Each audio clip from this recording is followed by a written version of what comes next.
When there's no time to let your bread rise, try this quick oat bread.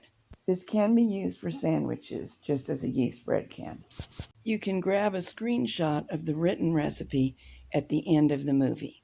Start with 2 cups of any kind of wheat or wheat relative flour. I'm using whole grain spelt.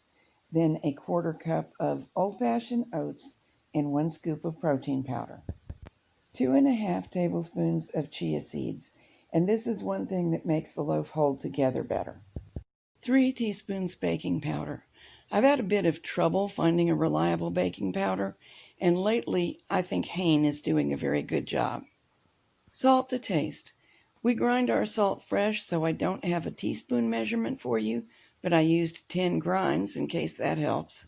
Use a fork to blend all the ingredients until they're evenly distributed. 1/4 cup of any light cooking oil. I use canola, but you can use your favorite, and then use the fork to blend that evenly so the whole bowlful resembles crumbs. 1 cup of almond milk, adding it a little along and mixing as you go. When it's done, the dough shouldn't be runny, but it should be sticky, and it should hold together and be moist. I've been baking in a silicone pan, and I'm extremely happy with its performance. I looked long and hard for a pan that was a good size to fit in the SunOven, wasn't too floppy, and was sized properly for a small family's recipe.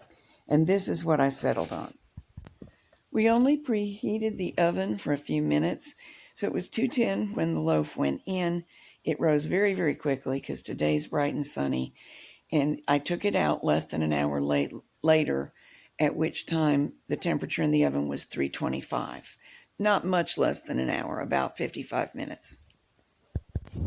We were very naughty and cut it immediately, even though, as I'm sure you know, a loaf holds together better if you let it sit for a few minutes.